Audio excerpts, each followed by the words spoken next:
When I was growing up in Laguna, the tide pools were my playground. After school, I'd take long walks on the beach. I'd go down to the tide pools and look for shells. Sometimes I'd find the big abalone shells, even 10 to 12 inches across. And the animals were real plentiful at that time. The cowries, the sea urchins, sea anemones. And I thought they were always going to be there like that. But what I've noticed in the years since that time has been a tremendous decrease in the number of animals in the tide pools and a corresponding increase in the number of people that have been impacting the tide pools. Okay, it's time to go down to the tide pool. If you go down to the ocean, down by some rocky shore, when the tide goes out, you'll be dancing like you never danced before. They pinch out the rhythm, walk on hollow feet, are waving their tentacles, are looking for something to eat. Do the tide pool boogie. Listen to that ocean beat, snap the beat. Do the tide pool boogie. Tide pools, a rich, complex ecosystem teeming with life. This area, where the land and the sea meet, can be found at rocky coastlines throughout the world. Due to the gravitational pull of the sun and the moon on the Earth, in California, there are 2 high tides and 2 low tides each day. It is during these low tides that a miniature world filled with an enormous amount of life is uncovered. Life in the tide pool is a constant struggle against crashing waves, the hot sun, and the ever-changing weather. Competing for limited space and against each other, tide pool life relentlessly marches forward to the rhythm of the ocean. Ultimately, all of the species that live in the tide pools depend on one another, primarily as predator and prey. So if one animal disappears from this fragile ecosystem, other animals are likely to be affected. As if this daily grind against nature wasn't enough stress for the tide pool animals, recently, another more serious problem has arisen. As more and more people move near the coast, the animals must now struggle to protect themselves against the activities of a growing human population. Research by California State University Fullerton and the University of Southern California's Sea Grant program has shown that some of the major problems include storm drain runoff, sewage discharge, air pollution, and oil spills which flow into coastal waters. And although these problems are having a serious impact on tide pool ecosystems throughout the state, recent attention has been given to the effects of human visitation and their increasing demand for seaside recreation.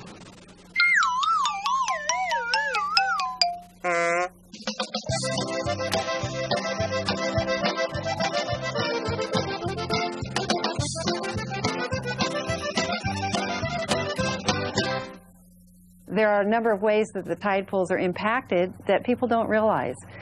Trampling, collecting shells, even collecting animals.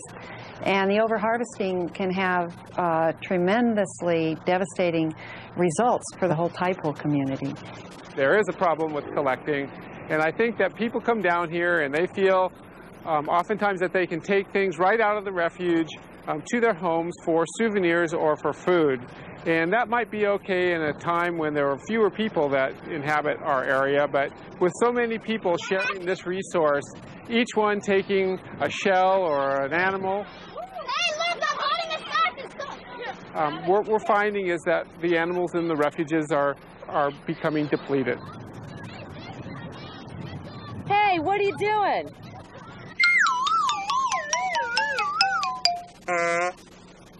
A tide pool rule is you can't take, like, if you think a shell is really pretty, it might be a home of a hermit crab.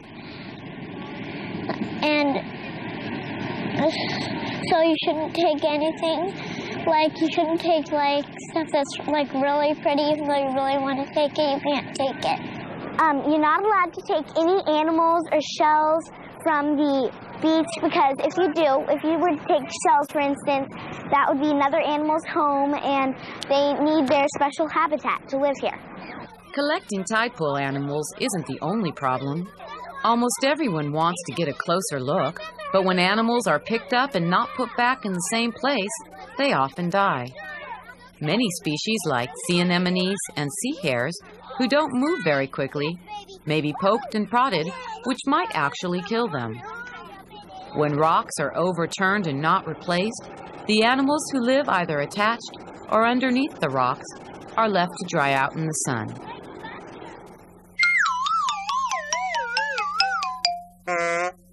One of the rules of the tide pools is you can't poke the sea anemones because they'll suck your finger in. You shouldn't pick up the sea slugs because if you squeeze them too hard, they'll squirt out purple stuff at you, and it's like their protection to warn you to stay away from them and put them down. We can't run on the rocks so we don't smush the tide pool animals. Keep the habitats clean. Some ways to keep our tide pools alive. Please notify your park rangers if your class is going to the tide pools. We are actually loving them to death. Because in a year, over 100,000 kids come to tide pools in Orange County. So keep everything here, but take the trash. Keep our beaches clean.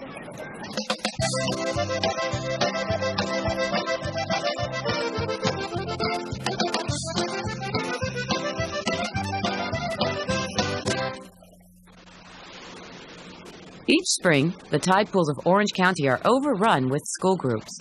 Now, one of the more important animals that lives in these tide pools is the California mussel. In order to provide students with a quality experience, the city of Newport Beach has limited the number of people allowed each day on scheduled field trips. What was happening was the location was being loved to death. It was one of those areas where the tide pools were really beautiful, they were fairly pristine, and we got the word out to the school groups of what was there, and as a result we kind of oversold the place, and we were having as many as 2,000 kids a day. Normally, the problem that we have is a lot of groups come down on their own. It's still a public beach. You don't have to make an appointment with the city for a tour. But the thing that's good about making a tour is that we sit down, we talk to the kids, we explain to them not to be walking in the water, stay up on the large rocks, and how to look for animals, not to step on them. The groups that come down on their own don't always get that education before they get here, and they tend to be all over the place, and we have a tough time. Too many students exploring at one time may limit the opportunity of observing these animals in their habitat. With so many feet clambering over the rocks, animals that live in the splash and high tide zones, such as seaweeds, barnacles, mussels, and slow-moving snails, get trampled upon.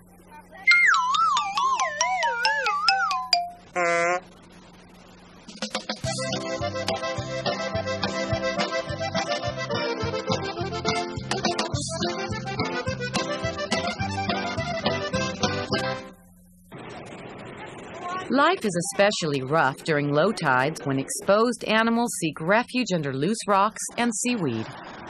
Oftentimes people will pick up an animal and rush it over to one of their friends so that they can show them what they saw. And oftentimes after they've done that, they'll set it right down onto the ground right there. And that presents quite a problem for those animals.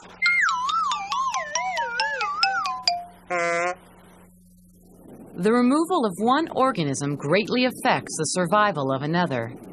Some animals, like sea snails, are grazers who feed on algae. Others, like sea anemones and sea stars, are carnivores or meat eaters who like to eat other organisms. Scavengers, like the California spiny lobster or the hermit crab, will eat anything that's dead or rotting. The food chain doesn't stop in the tide pool. Many animals who live in deeper water also depend on the tide pool critters for their meals.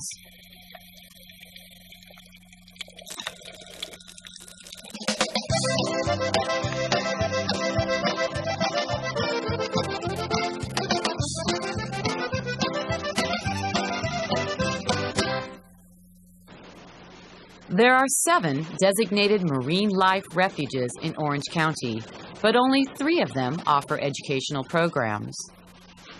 At the Ocean Institute in Dana Point, Crystal Cove State Park, and Little Corona, educators use everything from science to humor to get the message across. They speak of defense mechanisms, feeding strategies, conservation issues, and overall protection of this delicate yet vibrant ecosystem that is such an important part of the California coastline. School groups that arrive at our refuge that are prepared have a lesser impact than school groups, obviously, that don't, because those groups understand that there are behavioral expectations, and they know they're not supposed to turn over rocks, and they know they're not supposed to leave trash. They know all the rules about not collecting, and more than anything, they understand that they're respecting another habitat. So we're finding that the trick to preserving Orange County's tide pools for students is that they spend the time to prepare prior to their field trip.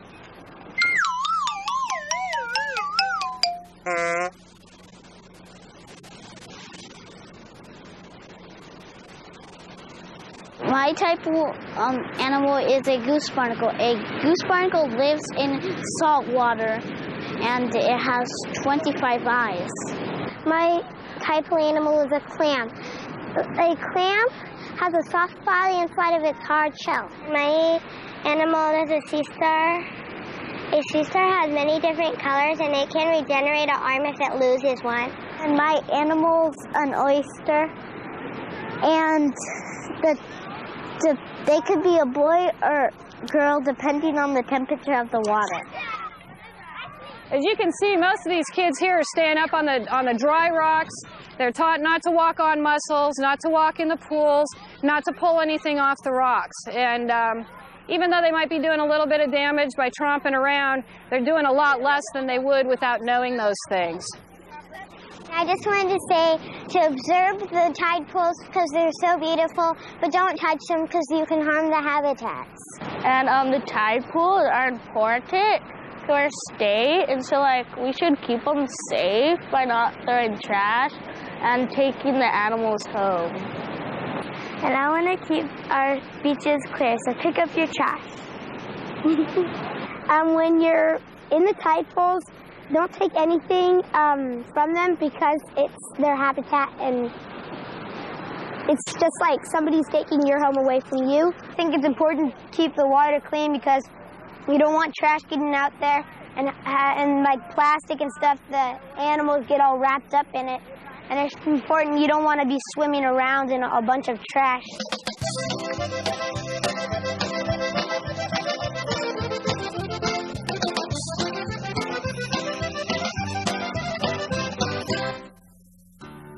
So the message that I think we're trying to communicate to the kids here in Orange County is that when you go to the marine life refuges, don't take anything home with you, that it's a zone of no collecting, that you should leave everything the way that you found it, and that really, if you're going to take anything, I guess, from the refuges, it should be the educational lessons, and it's the lesson of preserve and protect it for the next generation. So remember, when you're visiting the tide pools with your class, family, or friends, to always follow good tide pooler rules. Never remove animals, shells, or rocks from the tide pools. Never pick up animals. Observe them where they are. Walk gently, taking care not to step on plants or animals. Never turn over rocks. Happy tide pooling!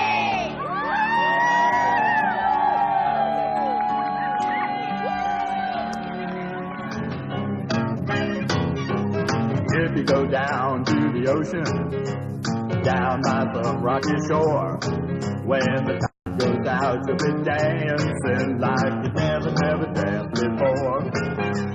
Crabs they pitch at the rhythm, sea stars walk on hollow feet. Sea anemones are waving their tentacles, while sculpins are looking for something to eat. If you go down to the ocean, down by the rocky shore, when the tide goes out, you'll be dancing like you never danced before. Do the tide pool boogie, boogie woogie. woogie woogie, listen to that ocean beat. Do the tide pool boogie, boogie woogie woogie. It's amazing who you'll meet. Do the tide pool boogie, boogie woogie woogie as the wind and water play.